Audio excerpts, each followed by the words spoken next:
Hello દોસ્તો, good morning. Welcome back to my channel Hina's cooking and ટ્રાવેલ્સમાં. અને હા, તમારું 14મી વાર સ્વાગત કરું છું. તમને થતું હશે કે આ બેન થાકતી નથી સ્વાગત કરીને.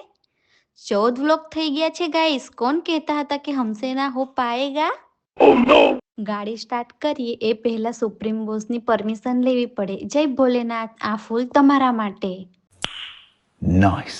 દોસ્તો, શાસ્ત્રોમાં લખ્યું છે કે ખાલી હાથ આવ્યા હતા અને ખાલી હાથ જવાના છે. તો ચાલો, વિટામિન એમ નો ડોઝ મળી ગયો છે. હવે ગાડી પણ ચાલશે અને અમારી ટ્રીપ પણ. તો ચાલો ગાઈસ, મનીભાઈને ખર્ચ કરવા નીકળી જઈએ. ચાલો.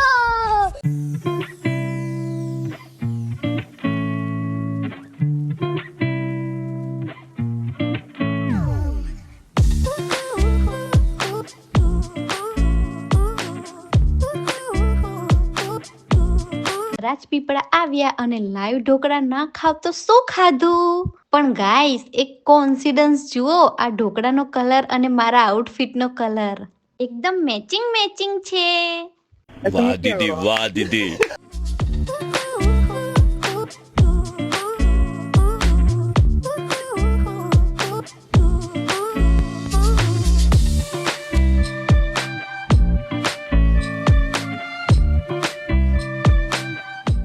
ગાઈસ, બસ આ વ્યૂ તો જુઓ. આ છે એકતાનગર, પણ મને તો આ સુકૂનનગર લાગે છે. આ હવામાં એટલું બધું ઓક્સિજન છે કે મારા સિટીવાળા લંગ્સ કન્ફ્યુઝ થઈ ગયા છે. એમને થાય છે કે આજે ધુમાડો કેમ નથી આવી રહ્યું. અને આ નર્મદા નદીનો નજારો તો જુઓ. પાણી જોઈને કેટલી શાંતિ મળે છે. આ લીલુંછમ વાતાવરણ જોઈને મન થાય છે કે ગાડી અહીંયા જ પાર્ક કરી દઉં અને સંન્યાસ લઈ લઉં. પણ ના, સંન્યાસ લઈ લઈશ તો વ્લોગ કોણ બનાવશે અને તમને કોણ હસાવશે પછી? અને આ સુંદર નજારાને આંખોમાં કેદ કરી લીધો છે. હવે આ પોઝિટિવ એનર્જી સાથે ચાલો જઈએ આગળ. ગાઈસ, પૂરેપૂરા 2 કલાક થઈ ગયા છે. પાપા અંદર એડમિન ઓફિસમાં ફાઇલો સાથે યુદ્ધ લડી રહ્યા છે. પણ અસલી મહેનત તો હું કરી રહી છું અહીંયા બહાર. હસો નહીં, તમને એમ કે હું એસીમાં બેઠી બેઠી મજા કરું છું? અરે ભાઈ, ગાડીમાં બેસી રહેવું એ પણ એક ફૂલ ટાઈમ જોબ જ છે. એક જ જગા પર બેસીને મારા પગ જામ થઈ ગયા છે અને મારું મગજ હેંગ થઈ ગયું છે. મોબાઈલમાં પણ બધી રીલ્સ જોઈ લીધી, બધા ગેમ્સ રમી લીધા. હવે તો મોબાઈલ પણ સ્વિચ ઓફ થવાની ધમકી આપે છે.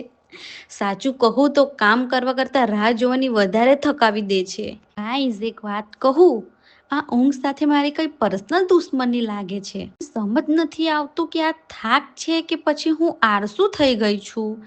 રેવા દો યાર, વિચારવામાં પણ થાક લાગે છે. એના કરતાં સૂઈ જવું સારું.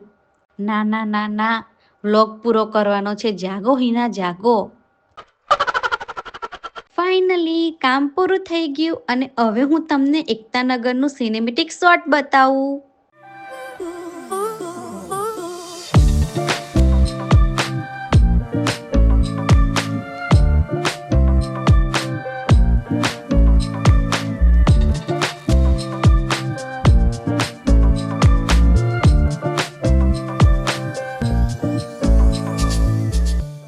હવે હું આવી ગઈ છું મેકડીમાં અને હવે મેં ઓર્ડર કરી દીધો છે મહારાજા અને આઈસ્ક્રીમ.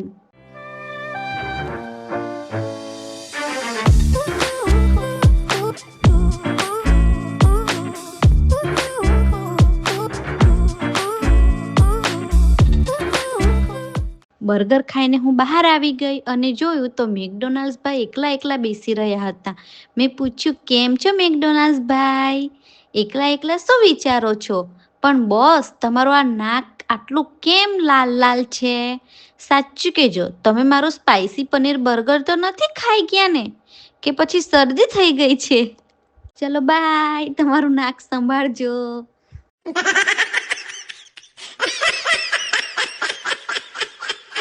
આ જુઓ, ઇલેક્ટ્રિક બસ. એને જોઈને મને બેસવાનું મન થઈ ગયું, પણ મારે ઘરે જવાનું છે. ચાલો, હું મસ્ત વ્યૂને એન્જોય કરતી ઘર તરફ જાઉં છું. ચાલો.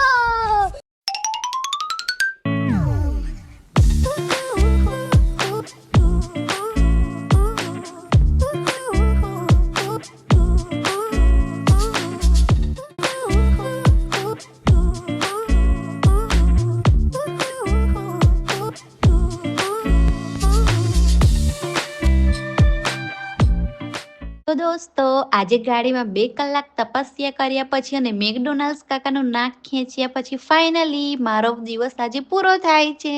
જો વિડીયો ગમ્યો હોય તો લાઈકનું બટન તોડી નાખો અને હા સબસ્ક્રાઇબ કરવાનું ભૂલતા નહીંતર પેલી ભેંસ તમારા ઘરે આવીને ધારણા કરશે.